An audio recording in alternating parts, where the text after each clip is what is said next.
నిప్పులాంటి నిజాలను బయట పెట్టాలని ఉందా? Big TV the naked truth కి సమాచారం అందించండి. కింది నెంబర్కు వివరాలను వాట్సాప్ చేయండి.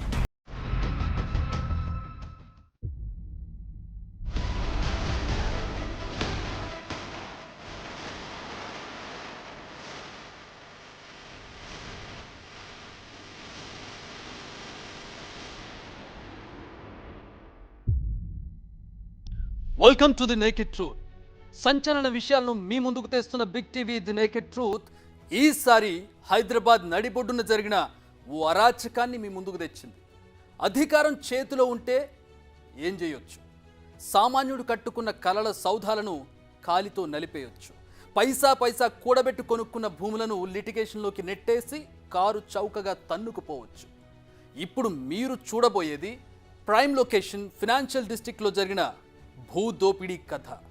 అధికార యంత్రాంగాన్ని గుప్పెట్లో పెట్టుకుని ఓ వ్యక్తి దోచుకున్న భూముల కథ. సామాన్య సాఫ్ట్వేర్ ఇంజనీర్ల పాలిట వైరస్గా మారిన ఆ బడాబాబు ఎవరు? వారు కష్టపడి కొనుక్కున్న భూములను గుంజుకోవడానికి అతడు రాసిన ప్రోగ్రామ్ ఏంటి? దాన్ని ఎగ్జిక్యూట్ చేసి సాఫ్ట్వేర్ ఇంజనీర్ల డ్రీమ్స్ను క్రాష్ చేసింది ఎవరు? ఇదే ఇవాల్టి the naked truth.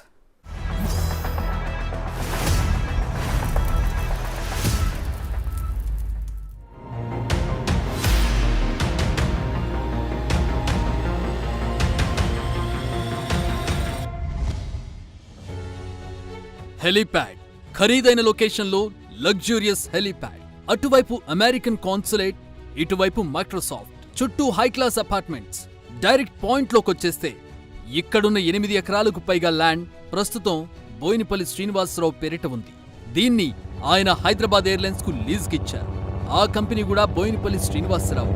Pratima group ఓనరే ఈ బోయినపల్లి శ్రీనివాసరావు. ఇంకా చెప్పాలంటే బీఆర్ఎస్ పార్టీలో కీలక నేత, మాజీ సీఎం కేసీఆర్ కు అత్యంత సన్నిహితుడైన బోయినపల్లి వినోద్ కు స్వయాన సోదరుడు. కేసీఆర్ హయాంలో ఎన్నో ప్రభుత్వ కాంట్రాక్టులను కూడా ప్రతిమ గ్రూప్ ద్వారా దక్కించుకున్నారాయన. బీఆర్ఎస్ పాలనలో ఓ రకంగా హవా చెలాయించింది బోయినపల్లి కుటుంబం. శ్రీనివాసరావుకు ఇంత ఇంట్రడక్షన్ ఇవ్వడం వెనుక రీజన్ ముందు ముందు మీకే అర్థమవుతుంది. పక్కాగా ప్రైమ్ లొకేషన్లో ఉన్న ఈ ఏరియాలో బోయినపల్లి శ్రీనివాసరావు గజం ఎంత కొన్నారో తెలుసా? 5,000 లోపే. పక్కాగా చెప్పాలంటే 4,340 రూపాయలకే. అవును, మీరు విన్నది నిజమే. హాట్ కేకు లాంటి ఫైనాన్షియల్ డిస్ట్రిక్ట్లో అమెరికన్ కాన్సులేట్కు కూతవేటు దూరంలో ఈ మధ్య ఎకరా 100 కోట్లు పలికిన నియోపోలిస్కు దగ్గరలో ఉన్న ఈ భూమిని సరిగ్గా ఏడాది క్రితం కేవలం గజం 5,000 చొప్పున కొన్నారు. కాదు, కొట్టేశారు బోయినపల్లి శ్రీనివాసరావు. కావాలంటే సొసైటీ బ్యాంక్ స్టేట్మెంట్ చూడండి. 8 ఎకరాల 7 గుంటల కోసం దాదాపు 17 కోట్ల మొత్తాన్ని బోయినపల్లి శ్రీనివాసరావు అకౌంట్ నుంచి సొసైటీ అకౌంట్కి ట్రాన్స్ఫర్ అయినట్లు స్పష్టంగా ట్రాన్సాక్షన్ కనిపిస్తోంది. దీనికి ముందుగాని తర్వాతగాని బోయినపల్లి శ్రీనివాసరావు నుంచి సొసైటీకి ఎలాంటి ట్రాన్సాక్షన్స్ జరగలేదు. ఈ లెక్కను చూస్తే గజానికి 5,000 లోపే లెక్కగట్టి ఆయన కొట్టేసినట్లు స్పష్టంగా తేలిపోతోంది. అక్కడ వాస్తవానికి గజం విలువ 1,00,000 నుంచి 1,50,000 పలుకుతోంది. కనీసం 1,00,000 వేసుకున్న ఎకరాకు 48 కోట్లు పలకాలి. అదే 1,50,000 వేసుకుంటే 72 కోట్లు పలకాలి. ఆ లెక్కను చూస్తే 8 ఎకరాల 7 గుంటల విలువ దాదాపు 600 కోట్ల రూపాయలు. కానీ బోయినపల్లి శ్రీనివాసరావు దాన్ని దక్కించుకుంది కేవలం 17,16,75,000 రూపాయలకే. ఎంత తేడానో అర్థమవుతోందా? ఫినాన్షియల్ డిస్ట్రిక్ట్లో ఒకే చోట 8 ఎకరాల స్థలం దొరకడం అంటే బంగారు గని దొరికినట్టే. అలాంటి భూమిని గజం 5,000కే బోయినపల్లి శ్రీనివాసరావు ఎలా దక్కించుకోగలిగారన్నదే ఈ స్టోరీ. ముందే చెప్పాం కదా, అప్పటి ప్రభుత్వంలో చక్రం తిప్పిన కొంతమందిలో బోయినపల్లి శ్రీనివాసరావు కుటుంబం కూడా ఒకటని. ఆ పవర్నే వాడేశారు. రూల్స్ని, రెగ్యులేషన్స్ని తనకు అనుకూలంగా మార్చుకున్నారు. దాదాపు 20 ఏళ్ల పాటు చిక్కుల్లో ఉన్న ఈ భూమిని కాపాడుకుంటూ వచ్చిన సాఫ్ట్వేర్ ఇంజనీర్లను నిలువునా ముంచేసి తమ ఖాతాలో వేసేసుకున్నారు. అందుకు బోయినపల్లి శ్రీనివాసరావు వేసిన స్కెచ్ అలాంటిది కాదు. సొసైటీలో కీలక వ్యక్తిని తన వైపుకు తిప్పుకొని మెగా స్కామ్కు తెరలేపారు. డెఫినెట్లీ అండి, there is no doubt in this. అది 8.5 acres of land in a prime location and sold for such a low price. Definitely ఇది this is not a very clean deal. దీంట్లో డెఫినెట్లీ మోసం చేశారు, అదైతే తప్పకుండా చెప్తాను. బోయినపల్లి చేతుల్లో ఈ భూములు చిక్కుకోవడం వెనుక పెద్ద కుట్రే ఉంది. ఆ కుట్రేంటో తెలుసుకోవాలంటే ప్రతిమ గ్రూప్ హెలికాప్టర్ రెక్కలను వెనక్కి తిప్పాలి. టైం ట్రావెల్ చేసి 2024 నుంచి 2002కు వెళ్లాల్సి ఉంటుంది. ఎన్నో ఆశలతో ఎక్కడెక్కడి నుంచో హైదరాబాద్ వచ్చి విప్రోలో ఉద్యోగాలు చేస్తున్న వారంతా సొంతింటి కలను నెరవేర్చుకోవడానికి కొనుక్కున్న భూములవి. మొత్తం 63 మంది విప్రో ఉద్యోగులు, వారి సన్నిహితులు రియల్ ఎస్టేట్ డీల్స్ చేసే ఓ వ్యక్తి ద్వారా ఈ భూమిని కొనడానికి ముందుకొచ్చారు. The software associates mutually aided cooperative housing society limited ను రిజిస్ట్రేషన్ చేసుకుని వెంకట్ కోనపల్లిని ప్రెసిడెంట్ గా, వేములపాటి ఉదయ్ భాస్కర్ ను వైస్ ప్రెసిడెంట్ గా ఎన్నుకున్నారు. సొసైటీ సభ్యులకు ఇళ్లు కట్టుకోవడం కోసమే ఈ సొసైటీ అని కూడా బైలాసులో స్పష్టంగా రాసుకున్నారు. సొసైటీ ద్వారా 2002 నవంబర్, డిసెంబర్ నెలల్లో వట్టినాగులపల్లిలోని 181, 189 సర్వే నెంబర్లలో 8 ఎకరాల 7 గుంటల భూమిని పవర్ ఆఫ్ అటార్నీ పద్ధతిలో కొనుగోలు చేశారు. ఆ తర్వాత ఆ భూమిలో లేఅవుట్ ప్లాన్ చేసుకుని ఎవరి స్తోమతకు తగ్గట్లుగా వారు ప్లాట్లు తీసుకున్నారు. ఆ లేఅవుట్ ప్లాన్ ని మీరిప్పుడు స్క్రీన్ మీద చూస్తున్నారు. ప్లాట్లు అలాట్ చేసినట్లు నెంబర్లు, విస్తీర్ణంతో సహా సొసైటీ నుంచి సభ్యులందరికీ అలాట్మెంట్ లెటర్లు కూడా తీసుకున్నారు. దానికి సంబంధించిన లెటర్లే ఇవి. అందరం కొంతమంది ఎంప్లాయీస్ ఏమనుకున్నామంటే ఈ మాదాపూర్లో ఇన్వెస్ట్ చేసే బదులు, because rates of already skyrocketed over there, so అది మన రీచ్లో లేదు. సో అందుకని చెప్పేసి why don't we look around Gachibowli area, ఎందుకంటే అక్కడ చాలా ఏరియాస్ చాలా ఉన్నాయి, పెద్ద పెద్ద ల్యాండ్స్ ఉన్నాయి అని చెప్తే అక్కడ ట్రై చేయొచ్చు, అది ఆఫీస్కి కూడా దగ్గర అవుతుంది అని చెప్పేసి అప్పుడు ఆ మినిట్లో ఆ టైంలో అక్కడ చూడడం మొదలుపెట్టాం అన్నట్టు. సో అప్పుడు ఇన్వెస్ట్మెంట్ వచ్చేసి అప్రాక్సిమేట్లీ పర్ స్క్వేర్ యార్డ్ 1200 చొప్పున తీసుకున్నారు. 300 స్క్వేర్ యార్డ్స్కి వచ్చేసి 3,60,000 దాకా అవుతుంది. సో అట్లాంటివి 2 ప్లాట్స్ తీసుకున్నాం అప్పుడు అక్కడ. So approximately 7 lakhs, and that entire 7 lakhs is what ever I have earned. అప్పుడు ఎంతవరకు అయితే కష్టపడి ఎర్న్ చేసింది అంతా కూడా, సేవింగ్స్ చేసింది అంతా తీసుకొచ్చి ఈ ప్లాట్ మీద పెట్టాను. ఇక్కడి వరకు అంతా బాగానే జరిగింది.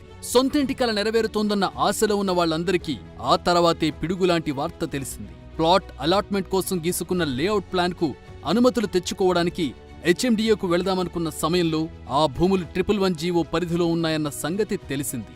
అక్కడ నిర్మాణాలేవీ చేయకూడదని, అలాంటి వాటికి అనుమతులు ఉండవంటూ చెప్పేసరికి వాళ్ల కాళ్ల కింద భూమి కదిలినట్లయింది. వాళ్లకు రాజకీయ పెద్దల అండదండలు లేవు, ఏం చేసినా చెల్లుబాటవుతుందన్న ధైర్యమూ లేదు. అందుకే జన్వాడ ఫామ్ హౌస్ తరహాలో తెగించి అక్కడ ఇళ్లు కట్టుకోలేకపోయారు. ఏదో ఒక అద్భుతం జరగకపోతుందా అన్న ఆశతో ఆ భూమి చుట్టూ ఫెన్సింగ్ వేసుకుని గేటు పెట్టి ప్రొటెక్ట్ చేసుకున్నారు. 2007లో వెంకట్ కూనపల్లి టర్మ్ పూర్తి కావడంతో ఉదయ్ భాస్కర్ ను ప్రెసిడెంట్ గా ఎన్నుకున్నారు. పవర్ ఆఫ్ అటార్నీతో కొన్న భూమిని సేఫ్టీ కోసం పూర్తి స్థాయిలో 2009లో సొసైటీ పేరిట రిజిస్ట్రేషన్ చేశారు. సాఫ్ట్వేర్ ఉద్యోగులు కావడంతో కొంతమంది ఇతర ప్రాంతాలకు, ఇతర దేశాలకు వెళ్లిపోయారు. కాలం ఎవరి కోసం ఆగదు కదా, గిర్రున తిరిగింది. 2020 రానే వచ్చింది. అప్పుడే మరో పిడుగు సొసైటీ సభ్యులపై పడింది. అదే ధరణి. సొసైటీ కొన్న 189 సర్వే నెంబర్లోని 5 ఎకరాల 35 గుంటల భూమిని భూదాన్ భూమిగా ధరణిలోకి ఎక్కించేశారు అధికారులు. ఇక్కడి నుంచే అసలు సిసలు డ్రామా మొదలైంది. ధరణిని అడ్డం పెట్టుకుని అప్పట్లో అధికార పార్టీ నేతలు చేసిన కుట్రల్లో ఈ సాఫ్ట్వేర్ ఉద్యోగుల హౌసింగ్ సొసైటీ కూడా ఇరుక్కుంది. చాలా కాలంగా అక్కడ భూమి ఖాళీగా ఉండడం గమనించిన కొంతమంది కావాలనే ధరణిలో భూదాన్ భూమిగా రికార్డుల్లో చేర్చారు. దీని వెనుక బోయినపల్లి శ్రీనివాసరావు హస్తం ఉండే ఉంటుందన్న డౌట్ ఈ ల్యాండ్ డీల్ను వ్యతిరేకిస్తున్న వారిది. ఒక రకంగా చూస్తే ఒక పొలిటికల్ మాఫియా ఉందని మాకు అర్థమైంది. ఒక పొలిటికల్ మాఫియా, ఎందుకంటే ఇట్లాంటి ల్యాండ్స్ 111 జీవో ఎత్తేస్తున్నారు అనేది తెలిసిన తర్వాత ఏంటంటే ఒక రకమైన ఆ చుట్టుపక్కల శంకర్ హిల్స్, వేరే ల్యాండ్స్ కూడా ఇలాంటి మాఫియాలు ఎంటర్ అవుతున్నారు. ఆ మాఫియాతోనే ఇవన్నీ జరుగుతున్నాయి అనేది ఒకటి అర్థమైంది. ఎందుకంటే రికార్డుల్లో ఎప్పుడూ భూదాన్ భూమిగా లేని ఈ 5 ఎకరాల 35 గుంటల స్థలం సడన్ గా భూదాన్ భూమిగా ఎలా మారిపోతుంది? దీనికి బోయినపల్లి చేతుల్లో కీలుబొమ్మగా మారిన ఉదయ్ భాస్కర్ ఇచ్చిన సమాధానమేంటో తెలుసా? ఎవరో కావాలనే పెట్టారని. ఓ సొసైటీ ప్రెసిడెంట్గా భూములను రక్షించాల్సిన బాధ్యత తీసుకోవాల్సింది పోయి ఆ భూములను ఇక కాపాడలేమని, అమ్ముకోవడం తప్ప మరో మార్గం లేదంటూ సభ్యులను భయపెట్టాడంటే ఆయన స్కెచ్ ఏంటో ఈజీగా తెలుసుకోవచ్చు. ఎలాగైనా భూమిని దక్కించుకోవడం కోసం ఇది బోయినపల్లి శ్రీనివాసరావు ఆడించిన నాటకమన్న సంగతి ఈ వ్యవహారం చూసిన వారందరికీ అర్థమైపోతుంది. నా ఉద్దేశంలో మేమందరము విప్రోలో పనిచేసే ఎంప్లాయీస్గా ఉండేవాళ్ళము, 63 మెంబర్స్. అండ్ ఉదయ్తో మేము చాలా క్లోజ్గా పనిచేసాం. More than 20 years we work together. We were in the same department, we were together. Last మూమెంట్లో వచ్చేసరికి యూనో ఈ భూముల రేట్లు పెరగడము, అది చాలా prime area, you know American consulate నుంచి it's a stone throw away distance. కాబట్టి డబ్బులు ఎక్కువయ్యేసరికి మా ఉద్దేశంలో బయరు ప్లస్ ద పర్సన్ ఎవరైతే నెగోషియేట్ చేస్తున్నారో వాళ్ళు కొల్యూడ్ అయ్యేసి, యూనో ఐ డోంట్ నో లోపల ట్రాన్సాక్షన్స్ ఏమయ్యాయి, ఎవరో బయర్ చెప్పడానికి ఏంటి, ఒక్కళ్ళు నెగోషియేట్ చేయడం ఏంటి, సచ్ ఏ బిగ్ డీల్.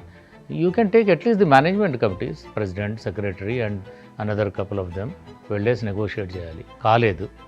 అసలు అమ్మాలన్న ఉద్దేశం లేదండి ముందర నుంచి. మేము కొన్నప్పుడు అసలు భూదానాన్ని లేదు దీనికి. దాని తర్వాత ఈ ధరణి పోర్టల్లోకి వచ్చి భూదాన అయ్యేటప్పటికి ఒక రకమైన ఫియర్ క్రియేట్ చేసి ఇది మన చేతిలో లేదు, ఈ భూదాన్ ట్యాగ్ మనం తీయాలి, మన న్యాచురల్గా అసలు లేదు భూదాన్ దీంట్లో, ఈ భూదాన్ ట్యాగ్ తీయాలి అంటే దీనికి డబ్బు ఖర్చు అవుతుంది అని చెప్పి ఒక రకమైన ఫియర్ సైకాసిస్ తీసుకొచ్చి ఆయన నెమ్మదిగా ఇది అమ్ముతేనే బెటరు అని చెప్పి మొదలెట్టి ఆ అమ్మకంలో కూడా మమ్మల్ని అసలు కన్సల్ట్ చేయకుండా on his own he went about. మేము 2-3 బయర్స్ని వాళ్ళని తీసుకొచ్చి let us do it very transparently అంటే ఆ ట్రాన్స్పరెన్సీ లేకుండా ఇక అమ్మేశాడు ఆయన ఈ ల్యాండ్ని. బోయినపల్లి ఆడమన్నట్టు ఆడిన ఉదయ్ భాస్కర్ భూమిని ఇప్పుడు అమ్ముకోకపోతే రెవెన్యూ అధికారులు లాగేసుకుంటారంటూ కూడా బెదిరించాడు. ఎక్కడెక్కడో ఉన్న వాళ్లంతా అసలుకే మోసం వస్తుందేమోనన్న భయంతో భూమిని అమ్మేయడానికి సిద్ధపడ్డారు. దీంతో బోయినపల్లి శ్రీనివాసరావు వేసిన స్కెచ్ పక్కాగా వర్కౌట్ అయినట్లయింది. అయితే ప్రైమ్ ఏరియాలో కొనుక్కున్న భూమిని పోగొట్టుకోవడం ఇష్టం లేని నలుగురు మాత్రం తమ వాటాను అమ్మమంటూ తేల్చి చెప్పారు. తమ ప్లాట్లను తమ పేరిట రిజిస్టర్ చేసిన తర్వాతే మిగిలిన భూమి అమ్మాలంటూ కండిషన్ పెట్టారు. దీంతో వారిని ఏమార్చడానికి మరో డ్రామా మొదలుపెట్టారు బోయినపల్లి కీలుబొమ్మలు. ల్యాండ్ను అమ్మడం లేదని, సొసైటీలో సభ్యత్వాలను మాత్రమే మార్చుతామంటూ ప్రపోజల్ను తెరపైకి తెచ్చారు. భూమిని అమ్మాలనుకున్న వాళ్లు ఎగ్జిట్ అయిపోతే వారికి డబ్బు చెల్లించిన వాళ్లు వాళ్ల ప్లేస్లో సభ్యులుగా వస్తారని చెప్పారు. దీంతో ఆ డీల్కు అంతా ఒప్పుకున్నారు. దీనికి సంబంధించి సొసైటీ వాట్సాప్ గ్రూప్లో ఉదయ్ భాస్కర్ పెట్టిన మెసేజ్ ఇది. కానీ అసలు ట్విస్ట్ ఆ తర్వాతే మొదలైంది. వట్టినాగులపల్లిలో సమగ్రమైన సర్వే చేయకుండా గ్రామంలోని భూములన్నింటినీ 111 జీవో పరిధిలోకి తేవడంపై హైకోర్టులో పిటిషన్ దాఖలైంది. దీనిపై విచారణ జరిపిన హైకోర్టు 178 నుంచి 214 మధ్య ఉన్న సర్వే నెంబర్లు 111 జీవో పరిధిలోకి రావంటూ తీర్పు చెప్పింది. దీని ఆధారంగా ప్రభుత్వం ఏప్రిల్ 12, 2022 ఇచ్చిన జీవో 69తో సొసైటీ భూములకు 111 జీవో బాధ తొలగిపోయింది. High court division bench has given an order writ దీంట్లో డిస్పోజ్ చేసింది. దాంట్లో క్లియర్గా ఉంది ఈ సర్వే నెంబర్స్ ఈ పర్టికులర్ హౌసింగ్ సొసైటీ ల్యాండ్ కూడా ఇంక్లూడ్ అయ్యి ఉంది. దాంట్లో will not fall within the 111 GO అని చెప్పి క్లియర్గా చెప్పడం జరిగింది. ఆ చెప్పిన తర్వాత 111 జీవోని వదిలేసి భూదాన్ అని ఒకటి కొత్తగా, ఈ ల్యాండ్ అప్పటి వరకు భూదాన్ అనే దీంట్లోనే లేదు, సరే వెంటనే భూదాన్ అనేది ఒకటి దాని మీద ఈ ల్యాండ్ మీద సృష్టించి భూదాన్ ఉంటే ఇంకేం చేయలేరు, అమ్ముకోలేరు, రిజిస్టర్ చేయలేరు, రిజిస్ట్రేషన్ ప్రొహిబిటెడ్ ప్రాపర్టీలో పెట్టేసి దాన్ని చూపించి ధరణిలో ప్రొహిబిటెడ్ ప్రాపర్టీగా చూపించి మొత్తానికి ఫైనల్గా వీళ్ళందరినీ నిర్వీర్యం చేసేసి, అంటే వాళ్ళ objectives they have been made to think that they will not achieve their objectives. ఎంతో కష్టమనుకున్న 111 జీవో చిక్కే తొలగిపోయినప్పుడు మాన్యువల్గా వచ్చి పడ్డ భూదాన్ సమస్య తొలగిపోదా?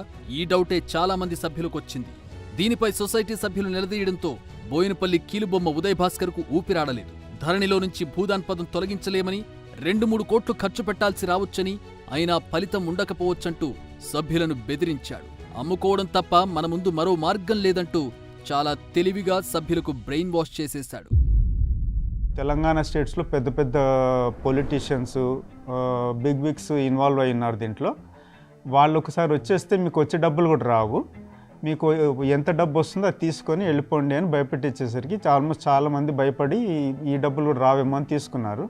కానీ మేము 20 yearsగా ఇల్లు కట్టుకుందామని వెయిట్ చేసాము. చివరికి 111 జీవో తీసేసిన తర్వాత దగ్గరకు వచ్చేసి మా కళలు నెరవేరుతున్నాయన్న సమయంలో ఇతని ఇట్లాంటి ప్రపోజల్ పెట్టేసరికి మాకు నచ్చలేదండి. ఇందులో ఏదో మతలబుందన్న సంగతి అర్థమైన మరికొంతమంది సభ్యులు మేల్కొన్నారు. తమ ప్లాట్లను తమ పేరిట వెంటనే రిజిస్ట్రేషన్ చేయించాలంటూ డిసెంబర్ 3, 2022న లీగల్ నోటీస్ పంపించారు. దీంతో ల్యాండ్ సేల్ను వ్యతిరేకించే వారి సంఖ్య 11కు చేరింది. లీగల్ నోటీస్కు సరైన సమాధానం రాకపోవడంతో సొసైటీ భూములను అమ్ముకోవచ్చంటూ గతంలో ఉదయ్ కుమార్కిచ్చిన అఫిడవిట్లను వెనక్కి తీసుకుంటున్నట్లు ఉదయ్ కుమార్కు ఈమెయిల్ చేశారు. మీరు చూస్తున్న ఈ ఈమెయిల్స్ ప్రకారం ఉదయ్ కుమార్కు భూమిని అమ్మే అధికారం లేదు. ఆ తర్వాత డిసెంబర్ 18, 2022న సొసైటీ సభ్యులు దుర్గాప్రసాద్, రవీందర్ సైట్ దగ్గరకు వెళ్లి భూదాన్ వ్యవహారంపై ఆరా తీశారు. ధరణిలో పొరపాటున అలా వచ్చిందని అధికారులను అడిగితే కొందరికి తొలగించారన్న విషయం వారికి తెలిసింది. ఈ విషయంపై సొసైటీ వాట్సాప్ గ్రూప్లో జరిగిన సంభాషణ ఇది.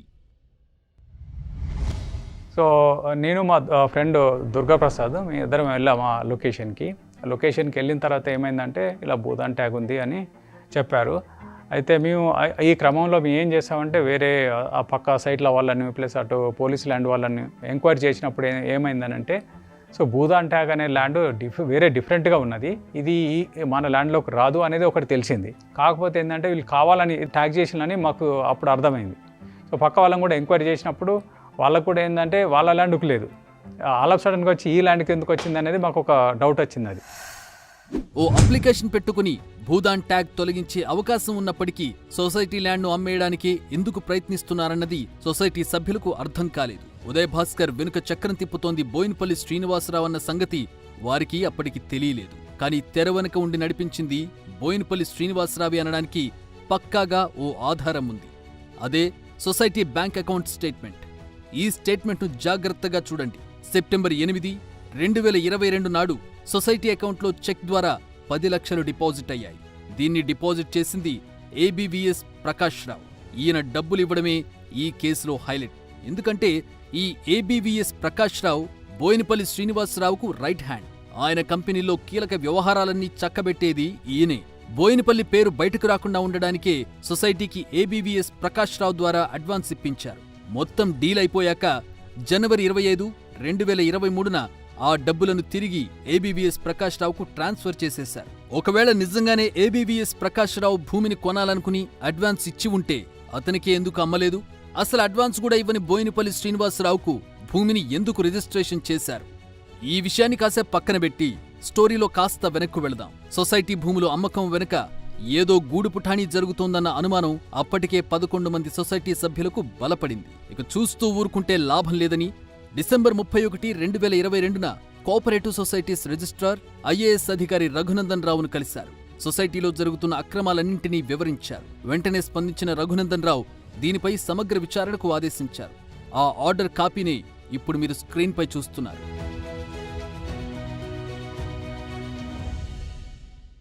ఈ ఆదేశాలు అందుకున్న జిల్లా కోఆపరేటివ్ రిజిస్ట్రార్ ధాత్రీదేవి పూర్తి స్థాయిలో విచారణ జరిపారు. సొసైటీలో జరిగిన అవకతవకలను తన రిపోర్ట్లో ఆవిడ ఎండగట్టారు.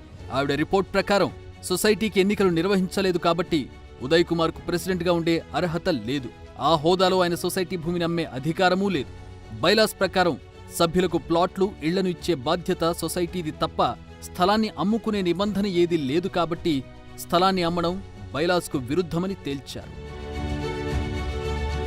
డీసీఓ ఇచ్చిన రిపోర్ట్ ప్రకారం సొసైటీకి వట్టినాగులపల్లిలో భూమిని అమ్మే అధికారం సొసైటీకి గాని ఉదయ్ భాస్కర్కు గానీ లేదు. కానీ బోయినపల్లి డైరెక్షన్లో నడుస్తున్న ఉదయ్ భాస్కర్ సభ్యుల నుంచి అఫిడవిట్లు తీసుకుని సేల్ డీడ్స్ చేసేశారు. ఇక్కడ కూడా ఖతర్నాక్ గేమ్ ప్లాన్ చేశారు. ఈ మొత్తం వ్యవహారంలో జనవరి 16 నుంచి 20 మధ్య 5 అంటే 5 రోజుల్లో జరిగిన పరిణామాలు ఈ స్టోరీకి ఊహించని క్లైమాక్స్ ఇచ్చాయి. 16th నాడు యాక్చువల్గా డిపోజిషన్కి పిలిచారండి ఉదయ్ భాస్కర్ సైడ్ వాళ్ళని. వాళ్ళ దగ్గర డిపోజిషన్ తీసుకున్నాక ఇంకా వాళ్ళకి అర్థమైనట్టుంది ఇక్కడ ఏదో ఇంకా ఇమ్మీడియట్గా మనం యాక్ట్ చేయకపోతే వీళ్ళు బ్లాక్ వచ్చేమో ఈ సేల్కి అని చెప్పేసి 17th నాడు భూదాన్ ట్యాగ్ ఉన్నది ఒక్కసారి భూదాన్ వెళ్ళిపోయి వాళ్ళకి పట్టాదారు పాస్బుక్ ఇచ్చేశారు. 18th నాడు యాక్చువల్గా మమ్మల్ని డిపోజిషన్కి పిలిచారు. ఆ డిపోజిషన్ తీసుకున్నాక తహసీల్దార్కి ఒక లెటర్ ఇచ్చారు ధాత్రీదేవి గారు, please don't entertain this transaction అని చెప్పేసి. కానీ సర్ప్రైజింగ్గా 19th ఆఫ్టర్నూన్ మార్నింగ్ 10 o'clockకి మేము వెళ్ళి లెటర్ ఇచ్చాము.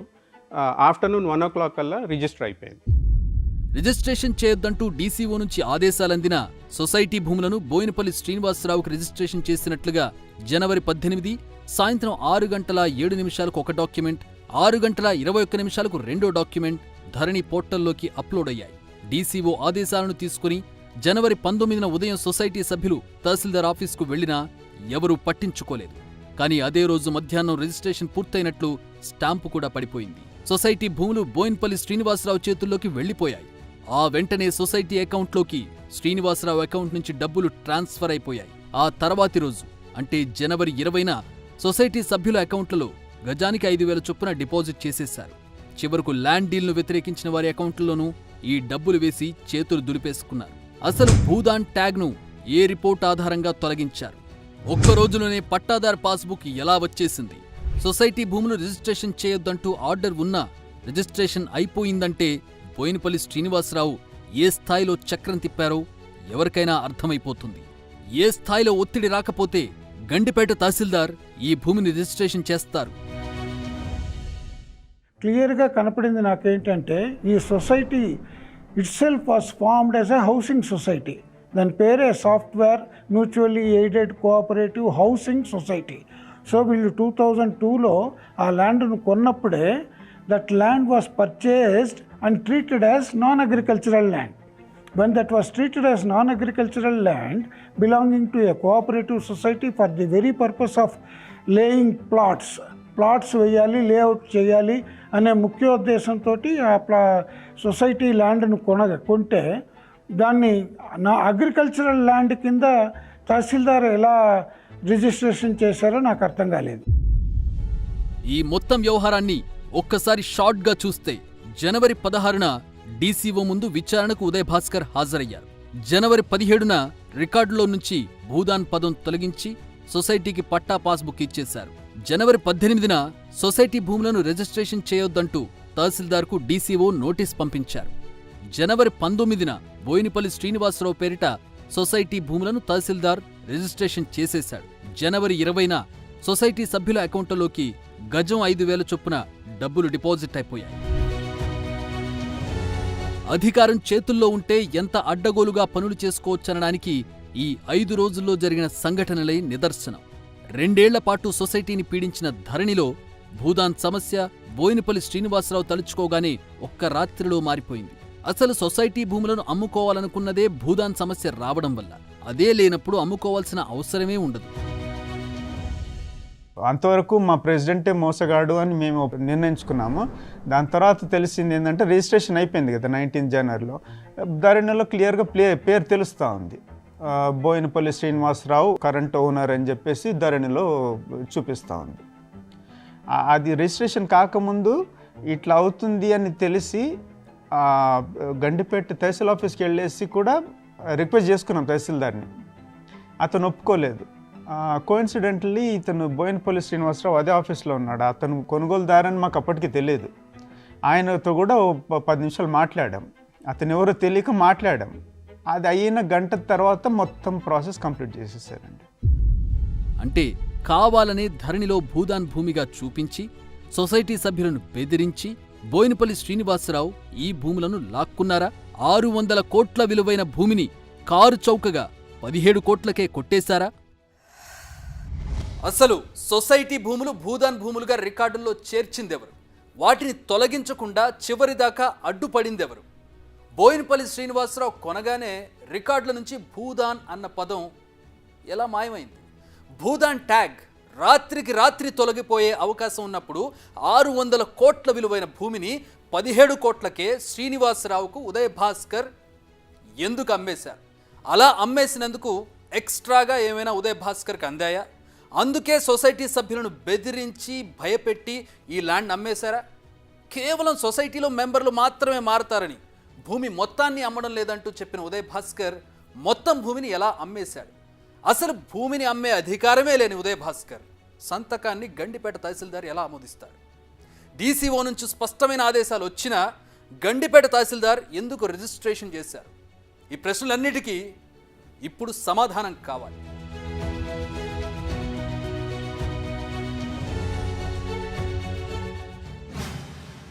పవర్లో ఉన్నోడికి రూల్స్ ఉంటాయా? No rules. అందుకే బోయినపల్లి శ్రీనివాసరావు ఏ రూల్స్ని ఫాలో కాలేదు. అప్పట్లో అధికారంలో ఉన్న వాళ్ళ అండతో ఇష్టారాజ్యంగా చెలరేగిపోయాడు. అక్కడ పర్మిషన్లు లేకుండానే హెలీప్యాడ్ కట్టేశారు. కమర్షియల్ ఆపరేషన్స్ కూడా మొదలుపెట్టేశారు. హైదరాబాద్ ఎయిర్లైన్స్ బోయినపల్లి శ్రీనివాసరావు కంపెనీ ఇది.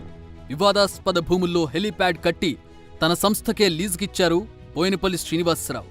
అక్కడ కమర్షియల్ ఆపరేషన్స్ నిర్వహిస్తున్నారు. ఇది మా మాట కాదు, తెలంగాణ హైకోర్టుకు బోయినపల్లి శ్రీనివాసరావు చెప్పిన మాటే. కావాలంటే చూడండి. హై సెక్యూరిటీ జోన్లో ఉండే అమెరికన్ కాన్సులేట్ దగ్గరలో ఉంది బోయినపల్లి హెలీప్యాడ్. కమర్షియల్ ఆపరేషన్స్ నిర్వహించడానికి హెలీప్యాడ్ నిర్మించాలంటే డీజీసీఏ అనుమతులు తప్పనిసరిగా తీసుకోవాలి. మరి వట్టినాగులపల్లిలో హెలీప్యాడ్ నిర్మాణానికి పర్మిషన్ ఇచ్చారా అంటూ ఆర్టీఐ ద్వారా సమాచారం అడిగితే డీజీసీఏ రిప్లై ఏంటో మీరే స్క్రీన్పై చూడండి. అక్కడ హెలీప్యాడ్ నిర్మాణానికి సంబంధించి ఎలాంటి సమాచారం డీజీసీఏ దగ్గర లేదట. అంటే no application, no permission, direct construction.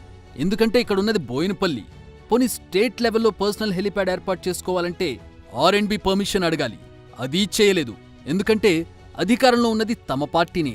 తమను అడిగే ధైర్యం ఎవరిదనేనా? అందుకే రూల్స్ ఏవి పాటించకుండా అక్కడ హెలీప్యాడ్ కట్టేశారా?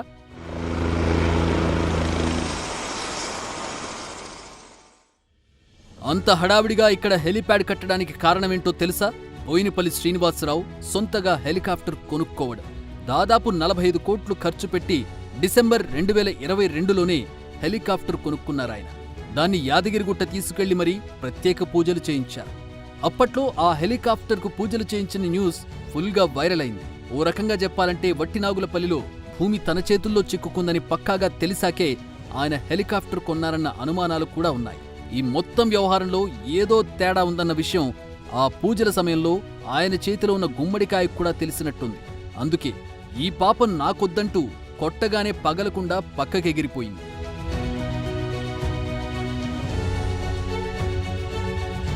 హౌసింగ్ సొసైటీలో బోయినపల్లి కావలసినట్లుగా చేయడానికి ఎన్నో అక్రమాలకు పాల్పడ్డారు. రికార్డులను తారుమారు చేశారు.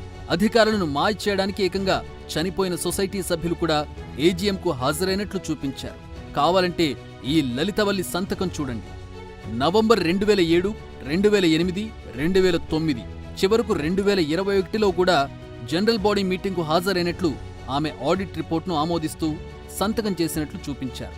కానీ 2007 జనవరిలోనే ఆమె మృతి చెందారు. దాన్ని ధృవీకరించే ఆమె డెత్ సర్టిఫికెట్ ఇదే. లలితవల్లి చనిపోయిన తర్వాత ఆమె ప్లాట్ను ఆమె తల్లికి బదలాయించారు.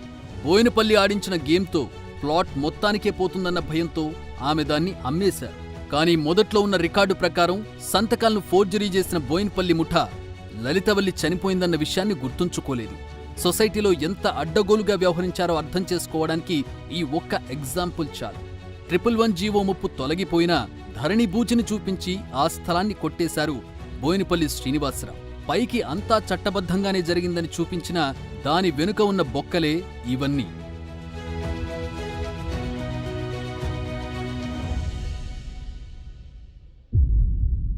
చేతిలో అధికారం ఉంటే ఏం చేయొచ్చని ముందే అడిగాం కదా. అధికారం చేతుల్లో ఉంటే ఇంత అడ్డగోలుగా దోపిడీ చేయొచ్చు. ఎస్, అప్పట్లో అధికారంలో ఉన్న వాళ్ళు ధరణి పేరుతో సామాన్యులను ఎలా ముంచారో చెప్పడానికి ఇంతకన్నా పెద్ద ఉదాహరణ ఉండదు. భూదానన్న ఒక్క పదాన్ని అడ్డం పెట్టుకుని 100 కోట్ల విలువైన భూమికి ముష్టి వేసినట్లుగా డబ్బులు విసిరి దర్జాగా కొట్టేశారు. మరి ఇంత అడ్డగోలుగా దోచేసిన వారిని ఏం చేయాలి? వారికి వంతబడిన వాళ్లను, ఆ అరాచకాలకు అండగా ఉన్న వాళ్లను ఏం చేయాలో డిసైడ్ చేయాల్సింది మీరే.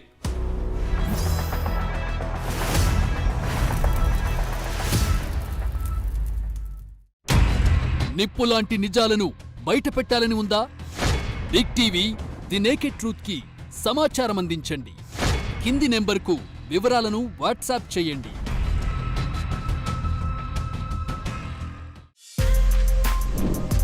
For more videos like this, subscribe Big TV channel.